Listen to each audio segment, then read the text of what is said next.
guys, have you ever sat down for your breathwork practice or your meditation practice and realized that you just cannot sit still, that you're itchy, you're twitchy, your legs are all over the place, you're distracted, unfocused?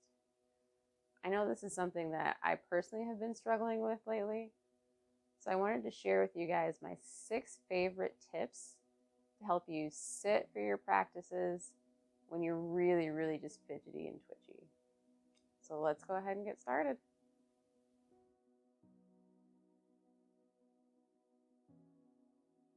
So tip number 1 is to get comfortable. Use whatever props or whatever things that you might need to physically feel comfortable. So you can see I've got my floor cushion here, I've got a seat cushion. You might need to use some yoga blocks, maybe to support your knees. Use whatever props you have. You know, it could be pillows, it could be cushions, whatever it is. Make sure that you feel comfortable. It might be that you need to have back support, so maybe sitting in a chair is better for you, but support your body in the way that it needs to be supported. Also make sure that you're comfortable temperature-wise. I've got my blanket because I tend to run cold. So if you're a person that needs to run hot, you might want to have a fan on hand.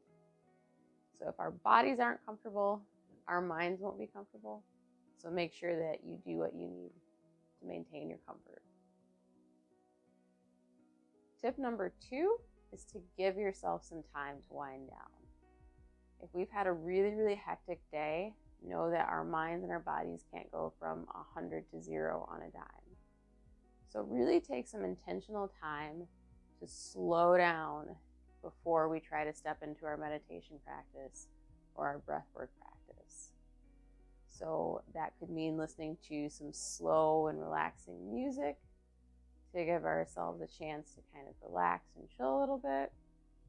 Maybe you can try stretching or some gentle movement to just dissipate some of that nervous energy that you have built up within your body from the day. Tip number 3 is to use mudras.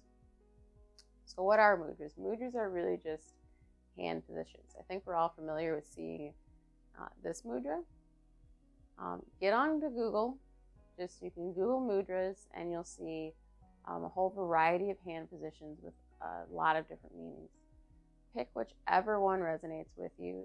It's not the most critical decision, but just pick one.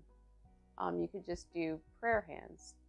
But the whole point of trying to use a mudra to help you focus is that putting that physical and mental energy into holding your hands into this position is going to take some of that energy away from your body's desire to fidget or for your mind to wander. Tip number 4 is to try using mala beads.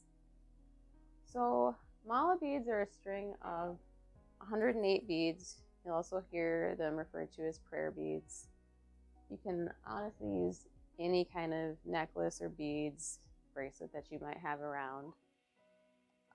There's a kind of a specific way that they're typically used, but for this purpose, you can just practice as you're going through your breathwork practice or meditation practice, just moving individual beads between your fingers. And again, this is just a tool to direct our focus away from fidgeting, away from our mind wandering, onto something else. Tip number 5 is to know your limits.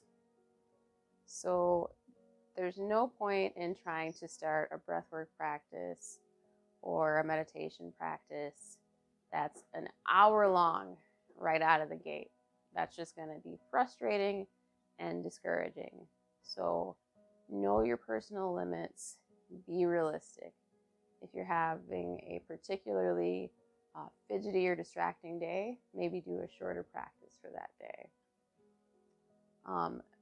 Make sure that you start smaller and shorter, and then you can work your way up to longer and longer practices from there. But you want to make sure that you're setting yourself up for success with your expectations for that practice. And tip number 6 is remember to be kind to yourself. Committing to these types of practices, committing to meditation, committing to breath work is not easy. So be kind. Know that anything that's worth doing is going to be difficult and there's going to be a learning curve.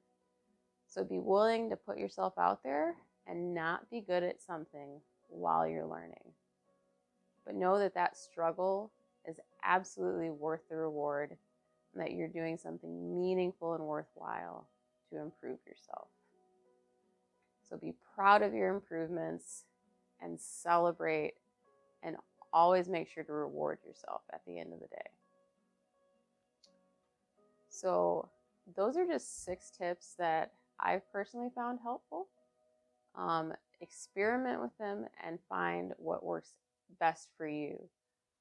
If there's something that you're doing that I didn't mention, feel free to leave a comment below or shoot me an email.